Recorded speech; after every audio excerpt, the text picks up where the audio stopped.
इस वीडियो में हम देखेंगे कि स्कूल एडमिन कैसे अपने विद्यालय के स्टाफ्स को तथा उनके रोल को मैनेज कर सकता है या असाइन कर सकता है।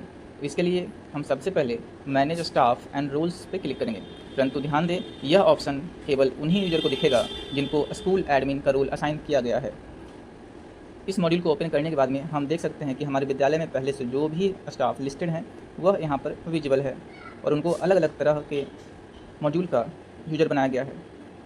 तो अगर हमें किसी पुराने स्टाफ को रिमूव करना है तो हम इस डिलीट बटन पर क्लिक करेंगे, जिससे कि यह स्टाफ परमानेंटली हमारे सिस्टम से, हमारे डेटाबेस से रिमूव हो जाएगा। यदि हमें उनके पासवर्ड को रीसेट करना है तो इसके लिए हम रीसेट पासवर्ड पर क्लिक करके नया पासवर्ड हम उनके लिए क्रिएट कर सकते हैं। आमतौर पर जब हमारे स्टाफ यह कंप्लेन करते हैं कि वह पासवर्ड भूल गए हैं तो हम सिंपली उनका पासवर्ड इस ऑप्शन से रीसेट कर सकते हैं।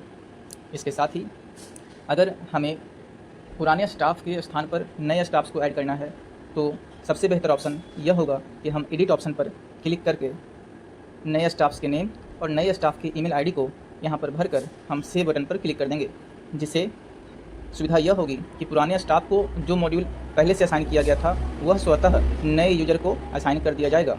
इसके अलावा यदि पुराना यूजर किसी क्लास का क्लास टीचर थे तो नए स्टाफ्स को भी उस क्लास का क्लास टीचर तथा जो भी सब्जेक्ट असाइन किए हुए थे पुराने स्टाफ्स को, पुराने टीचर को, वह नए टीचर को ऑटोमेटिकली कॉन्फ़िगर हो जाएगा, मैपिंग हो जाएगी। हमें नए टीचर के लिए रिपोर्ट या फिर रिजल्ट पोर्टल में जाकर के अलग से सब्जेक्ट मैपिंग या क्लास टीचर असाइनमेंट करने की आवश्यकता नहीं पड़ेगी, क्योंकि हमने पुराने टीचर की जगह पर नए टीचर को रिप्लेस किया है।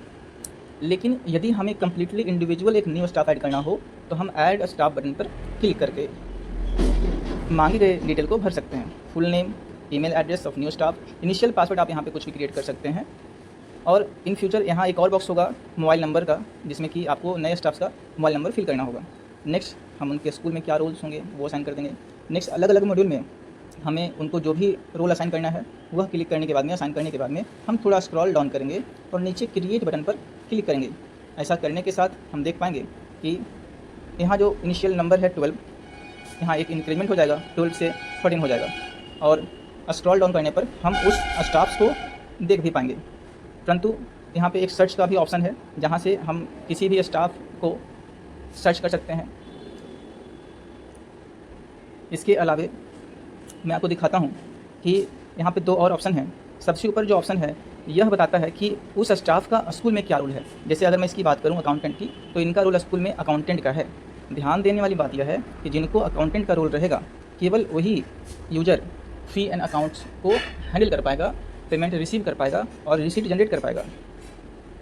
इसी प्रकार से अगर कोई यूजर स्कूल में उसका रोल टीचर का असाइन किया हुआ है तो वह कभी भी फ़ी एंड अकाउंट्स का मैनेजमेंट नहीं कर पाएगा। अगर आप यहाँ से यूजर का रोल असाइन कर भी देते हैं फिर भी वह एडिट नहीं कर पाएगा, मॉडिफाई नहीं कर पाएगा, केवल व्यूअर बनकर रह जाएगा। तो ध्यान देने वाली बात यह है कि हमें यहाँ से यह सेट करना है कि इस यूजर का स्कूल में क्या रोल है। उसके बाद हम अलग अलग मॉड्यूल के यूजर या फिर एडमिन कॉन्फ़िगर कर सकते हैं। Thank you.